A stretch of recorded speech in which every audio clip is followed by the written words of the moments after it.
It's Natalia. I woke up this morning and this was on my mind. In my heart. Animals are not ours. Animals are meant to live their own lives. And just because they don't speak like humans or act like humans and they're from the animal kingdom, it doesn't give us permission to take their lives away from them. It doesn't give us the right to take them away from their natural habitat, their natural way of living. It doesn't give us the right to take them away from their family and friends. It doesn't give us the right to make them serve us or make them lower than us or less than us. And it doesn't give us the right to choose for them what's going to happen to their lives or what's going to happen to their body. Just because they don't speak like we do doesn't mean they don't have a choice. They do speak, actually. It's just like their sounds are their expression. And it may not be words, but you can still feel it. When an animal is screaming like a human is screaming. And for the record, when you have kale in your hand, and you're making your salad or you're cleaning the kale or chopping it up, the kale's not fighting for its life. The kale's not screaming. The kale's not trying to wrestle out of your grip or fight its way out of your fridge or run out your door like an animal does when it's in a slaughterhouse, when an animal is alive. I hope that clarifies the nervous system. And I know one thing, humans could not handle 1 hour of what animals endure 24/7, every day, all day. The animals are not a menu to choose from. They're not, whether it's chicken legs or steak or leather or fur or suede shoes or embryos disguised as eggs, disguised as food to disconnect you from where it really comes from. Animals are not products to be used and discarded. Humans, could you handle having your skin ripped off of you while you're still conscious and alive so another could wear it as a fashion item? I didn't think so. Think about what the animals endure. Some humans are even lusting after, looking after, deciding on what animal is going to be and do before the animal is even born. An animal doesn't get to choose its life before it's even born. It's born into already a decision made that is not going to be good for it, for the animal. Take this, for example. Humans don't even like getting bit by mosquitoes. So think about constant torture and abuse. Think about how constant the animals are getting messed with, bit, stabbed, shocked, electrocuted, abused, thrown around, frozen alive inside of trucks that are traveling in the winter in cold conditions, crammed. You can't handle mosquito bite. Could you handle what the animals go through? How would humans feel if somebody was always tugging on their tits for milk or digging into the body for embryos or eggs or getting constantly pregnant to make more, eggs? What if men had their penises hooked up to machines so their semen could be used for cheese or milk or some other, product? That's a parallel example to milk. Animals are always having these machines tugging on their tits and always, being prodded or poked or messed with or stung, or they never get a break. They never get a break. So humans, could you even handle anything like that? What if it was the other way around? Machines on your penises, machines on your breasts, constant messed with. No. We as humans, we're the stewards of the planet. And with that, the animals are our companions, our sisters, our brothers, our friends, our loved ones, our families, our soulmates. The animals look to us with trust as companions.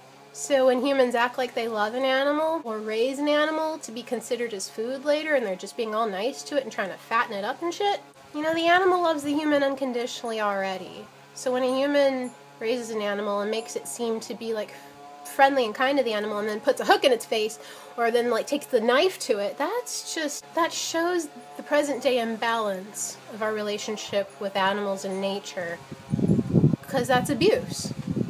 It's not allowed between humans, even though humans still do it, but still there's this area where we're just no, that's not allowed as humans. You don't treat your friend like that and then just take a knife to them. Why with animals? Same goes for zoos, horse carriages, circuses, all those things. Where did humans get the idea that killing animals and eating them is acceptable anyway. People are numb to the constant slaughtering of animals. People are numb to seeing dead flesh with traces of skin and blood on it wrapped in a package in plastic wrap in a grocery market.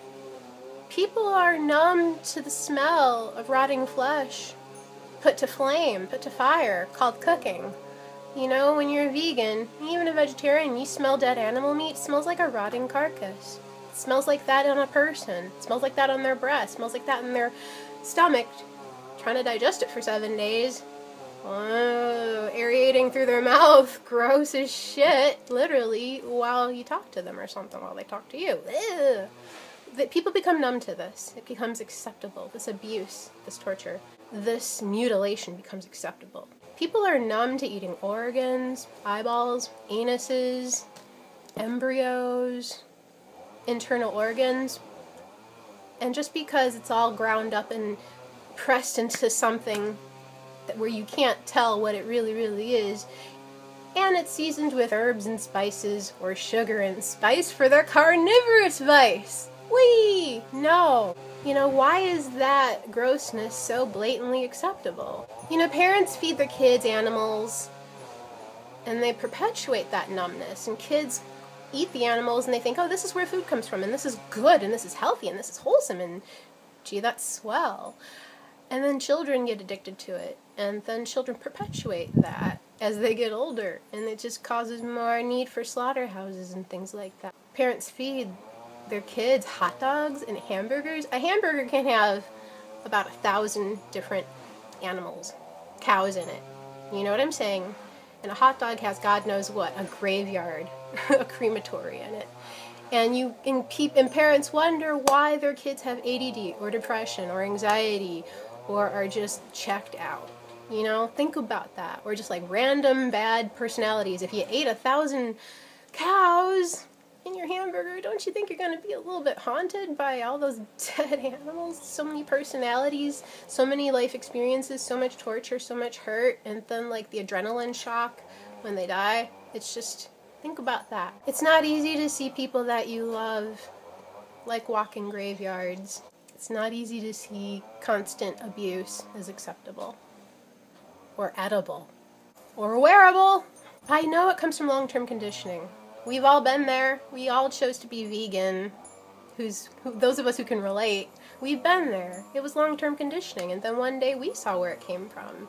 And the disconnection of the truth of what's on a person's plate. You know, with names to disguise the products like steak, you know, chops and nuggets. So humans don't know on a constant basis where their food comes from. If people are eating this over here, but they don't see what's going on over here, they're going to think that this area is pretty fucking jolly, right? Oh, that wouldn't happen. But when you see how it happens, when you see what's going on in the slaughterhouses, when you see how animals are really being treated, yeah, there's like that shock, that disgust, that disbelief, that denial, even when you're just looking at it and you know that it's true.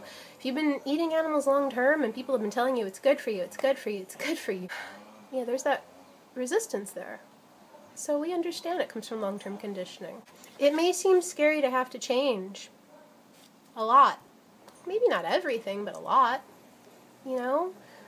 Well, if I'm used to this, then what's going to take the place of it? And when a person goes out in the world where they're going to eat instead of eating fast food, like, what are you going to take the place of it with? Well, there's many choices. And if you've been focusing on animals, then you don't even know what the plant kingdom has to offer you. It's a whole other world. There's things that you just never knew about until you came here.